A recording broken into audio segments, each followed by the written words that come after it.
இந்த living together, இந்த ஒன்னா வாழுறது, திருமணம் கடந்த உறவு முறை, இது எல்லாமே இந்த ஒட்டம்புல ரத்தத்துல திமிரு இருக்க வரைக்கும், நாடி நரம்பெல்லாம் சூடா இருக்க வரைக்கும் மட்டும்தான் பேச முடியும். வெறும் உடலிச்சைக்காக மட்டும்தானே. அப்ப அது ஒரு காசு இல்லாத ஒரு விபச்சாரம்னு சொல்லலாமா?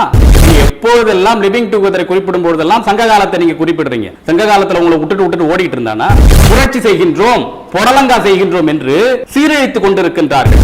ஒரு 20 ஆண்டுகள் 30 ஆண்டுகள் கழித்து குடும்பம் என்ற ஒரு சிஸ்டமே இந்த நாட்டில் இருக்காது. ஆண் தண்ணி அடிச்சானா நானும் தண்ணி அடிப்பேன், ஆண் பஃபுக்கு போனா நான் போவேன் என்பது பெண்ணியம் கிடையாது. அதை ஆண் செய்தாலே தவறு என்று தான் நாம் கூறுகின்றோம். பெரியோர்களால் நிச்சயிக்கப்பட்ட திருமணம் மற்றும் காதல் திருமணம், இந்த நிலை மாறி திருமணமே செய்யாம சேர்ந்து வாழக்கூடிய சூழ்நிலை இப்போ நடந்துட்டு இருக்கு ஐயா. லிவிங் டுகெதர், இதை பத்தி உங்களோட கருத்து என்ன ஐயா? அதாவது நீங்க திருமணமும் செஞ்சுக்க போறது இல்ல, குழந்தை பெறுதல் என்பதும் உங்களுக்கு ஒரு ஆப்ஷனாக இருக்குது. அப்போ ஒரு ஆணு பெண்ணு என்ன காரணத்துக்காக சேர்ந்திருக்கணும்னு நினைக்கிறீங்க? உங்களுக்கும் தெரியும், எனக்கும் தெரியும், பார்த்துட்டு இருக்கக்கூடிய அத்தனை பேருக்கும் தெரியும் எதற்காக ஒரு ஆணும் பெண்ணும் ஒன்றாக இருக்கின்றார்கள் அப்படின்றது. இதில் கூட நீங்க ஒரு நகைச்சுவையான ஒரு விடயத்தை சொல்றீங்க.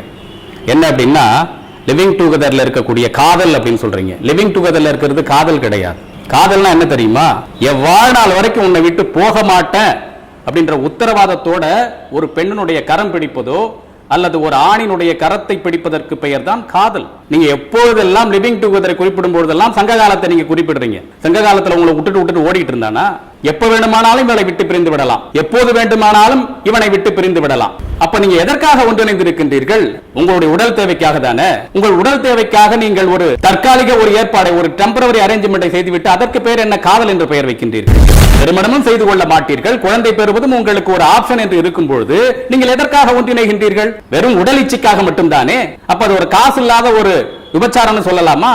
சொல்லலாம், தப்பு கிடையாது. சமூகத்தை இந்த பெயரை கொண்டு புரட்சி செய்கின்றோம், புடலங்கா செய்கின்றோம் என்று சீரழித்துக் கொண்டிருக்கின்றார்கள். இந்த உலகத்துல 100% யாரோடும் யாரும் ஒத்து போக மாட்டார்கள். ஒரு கணவனோ ஒரு மனைவியோ என் கணவனோடு நான் 100% ஒத்து போறேன் அப்படின்னு சொன்னா பொய் சொல்றாங்கன்னு அர்த்தம். ஒரு 70% ஒத்து போனால் மிக சிறந்த சம்பதிகள். அப்ப எனக்கான என்ன தெரியுங்களா?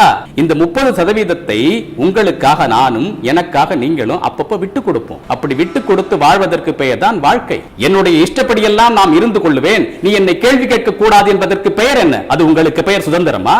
முறைப்படுத்தப்பட்ட கட்டுப்பாட்டிற்கு பெயர் தான் சுதந்திரம். எல்லாவற்றையும் துறந்து விடுவதற்கு பெயர் சுதந்திரம் அல்ல. வாழ்க்கை நெறிமுறைகளை ஒவ்வொரு மனிதனும் கடைபிடிக்க வேண்டும். அந்த நெறிமுறைகளை கடைபிடிப்பதற்கு அருகதை இல்லாதவர்கள் இது போன்ற விடயங்களை கையில் எடுத்து அதை மிக சிறந்தது போன்று ஒரு பிம்பத்தை உருவாக்குகின்றார்கள். நம் இளைய பிள்ளைகளையும் வீணடித்துக் கொண்டிருக்கின்றார்கள். பிள்ளையை பெற்ற அத்தனை பேரும் இது போன்ற இந்த கேவலமான செயல்பாடுகளில் இருந்து நமது பிள்ளைகளை நாம் பாதுகாப்பாக வளர்த்தெடுக்க வேண்டும். அவர்களுக்கு அதை சொல்லிக் கொடுக்க வேண்டும். இன்னொரு விஷயம் சொல்றேன் தம்பி, இந்த லிவிங் டுகெதர், இந்த ஒன்னா வாழுறது, திருமணம் கடந்த உறவு முறை, இது எல்லாமே இந்த ஒட்டம்புல ரத்தத்துல திமிரு இருக்க வரைக்கும், நாடி நரம்பெல்லாம் சூடா இருக்க வரைக்கும் மட்டும்தான் பேச முடியும். அதுக்கப்புறம் உங்களால பேச முடியாது. 40 வயதுக்கு மேல, 45 வயதுக்கு மேல இந்த தோல்லாம் சுருங்கி போயிடும். இயல்பா கூட நடக்க முடியாது. நம்முடைய வேலைகளை செய்வதற்கு கூட நமக்கு ஒரு துணை தேவைப்படும். 50 வயதுக்கு மேல, 55 வயதுக்கு மேல நாடி நரம்புலாம் சுருங்கி போய் படுத்து கிடக்கிற சமயத்துல யாரும் உன்னை சீண்டி வர மாட்டாங்க, யாரும் உன்னை தேடி வர மாட்டாங்க. அப்ப இந்த லிவிங் டுகெதர்லாம் உனக்கு பயன்படாது. அப்போது ஒரு துணை தேவைப்படும். ஒரு ஆணுக்கு ஒரு பெண்ணும், ஒரு பெண்ணுக்கு ஒரு ஆணும் அந்த காலகட்டத்தில் தேவைப்படும்.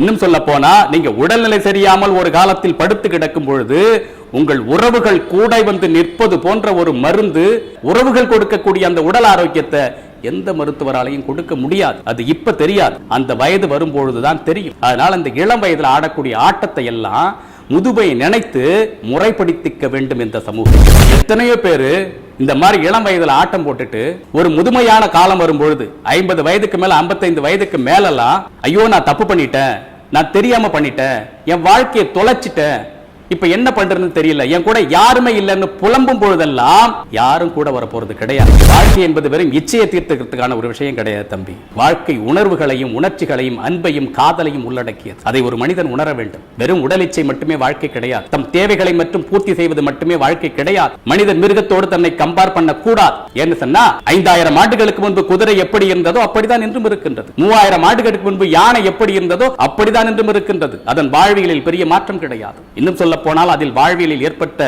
மாற்றங்கள் கூட மனிதனால் ஏற்படுத்தப்பட்டது. ஆனால் மனிதன் அப்படி அல்ல. 100 ஆண்டுகளுக்கு முன்பு இருந்த மனிதன் கூட இப்பொழுது இல்லை. 30 ஆண்டுகளுக்கு முன்பு இருந்த வாழ்க்கை முறை இப்பொழுது கிடையாது, மாறிவிட்டது. இன்னும் 10 ஆண்டுகள் கழித்து நம்முடைய வாழ்க்கை முறை எப்படி இருக்கும் என்று நமக்கு தெரியாது. அதற்கு அறம் சார்ந்து நம்மை நாம் முறைப்படுத்திக் கொள்ள வேண்டும். இதுதான் வாழ்க்கை முறை, இதுதான் வாழ்வியல் நெறி என்பதை நாம் கடைபிடிக்க வேண்டும். அப்பொழுதுதான் இந்த சமூகம் ஒரு அமைதியான சமூகமாக இருக்கும். அப்பொழுதுதான் இந்த சமூகம் ஒரு அன்பு சார்ந்த சமூகமாக இருக்கும். குடும்ப வாழ்க்கை முறை என்றது மனித வாழ்க்கையில ரொம்ப அவசியமான ஒண்ணு தம்பி.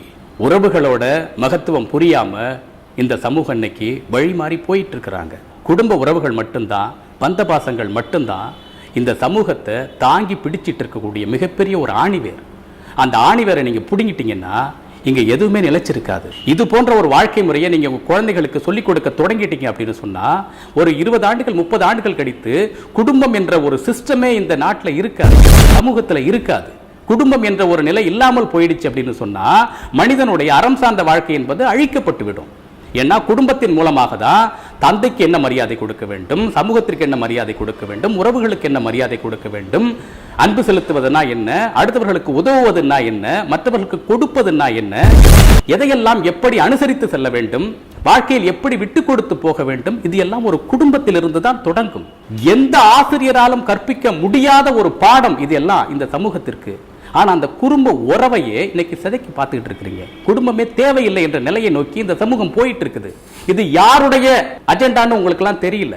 இது குறிப்பா தமிழகத்துல இன்னும் ஒட்டிக்கிட்டு இருக்கு. கொஞ்சமாவது அதை முழுவதுமாக சிதைத்து விட்டால் இதை ஒரு சந்தைக்காடாக ஆக்கிவிடலாம், நாம் நினைத்த பொருளை எல்லாம் இங்கு விற்பனை செய்யலாம் அப்படின்னு ஒரு பெருங்கொண்ட கூட்டம் திட்டமிடுது.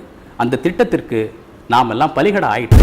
பன்னாட்டு நிறுவனங்களுடைய சதி நம்முடைய வாழ்க்கை முறை மாற்றத்தில் நிறைய இருக்கின்றது. உதாரணத்திற்கு ஒரு மதுவின் விற்பனையை கூட்ட வேண்டும் என்றால் புதிதாக மது குடிப்பவர்களை அவர்கள் ஏற்படுத்த நினைக்கின்றார்கள். அதனுடைய ஒரு வெளிப்பாடுதான் பெண்களும் குடிப்பதில் தவறில்லை, ஆணுக்கு நிகராக பெண் செய்வதில் எதுவும் தவறில்லை என்ற ஒரு சித்தாந்தத்தை கொண்டு வருவது. ஒரு ஆணுக்கு நிகரான பெண் என்று சொன்னால் நீ மது அருந்த வேண்டும், நீ புகைப்பிடிக்க வேண்டும், நீ பாருக்கு செல்லணும், பப்புக்கு செல்லணும், அப்பொழுதுதான் நீ ஒரு வளர்ந்த சமூகத்தின் சேர்ந்த ஒரு பெண் என்பது போன்ற ஒரு பிம்பம் இங்கு கட்டமைக்கப்படுகின்றது. பெண் உரிமை என்றால் என்ன தெரியுமா? பெண் சுதந்திரம் என்றால் என்ன தெரியுமா? எந்த ஒரு இடத்தில் நீ அறிவால் முடியாதவன், உன் திறமையால் நீ வெற்றி பெற முடியாதவன், உன்னால் ஒரு நிர்வாகத்தை செய்ய முடியாது, உன்னால் ஒரு மேலாண்மையில் ஈடுபட முடியாது என்று நீ நசுக்கப்படுகின்றாயோ, அழுத்தப்படுகின்றாயோ, உன்னுடைய குரல் வலைகள் நெருக்கப்படுகின்றதோ, அங்கு மீண்டெழுந்து வந்து என்னால் சாதிக்க முடியும், என்னால் நிர்வகிக்க முடியும், என்னால் மேலாண்மை செய்ய முடியும் என்று நிரூபித்து காட்டுவதற்கு பெயர் தான் பெண்ணியம். ஆண் செய்வதையெல்லாம் நானும் செய்வது என்பது கிடையாது பெண்ணியம். அது பெண் சுதந்திரம் கிடையாது. ஆண் தண்ணி அடிச்சா நானும் தண்ணி அடிப்பேன், ஆண் பப்புக்கு போனா நானும் போவேன் என்பது பெண்ணியம் கிடையாது. அதை ஆண் செய்தாலே தவறு என்றுதான் நாம் கூறுகின்றோம். அறம் சார்ந்த வாழ்க்கைக்கு எதிரானது என்றுதான் நாம் கூறுகின்றோம். அதை நீங்கள் செய்வதால் நீங்கள் ஒரு பெண்ணியவாதியாக ஆகிவிட முடியாது. நீ ஒரு பெண் சுதந்திரவாதியாக உங்களை மாற்றிக்கொள்ள முடியாது. உங்கள் அறிவை கொண்டு நீங்கள் உங்களை நிரூபித்து காட்டுவதற்கு பெயர் தான் பெண்ணியம்.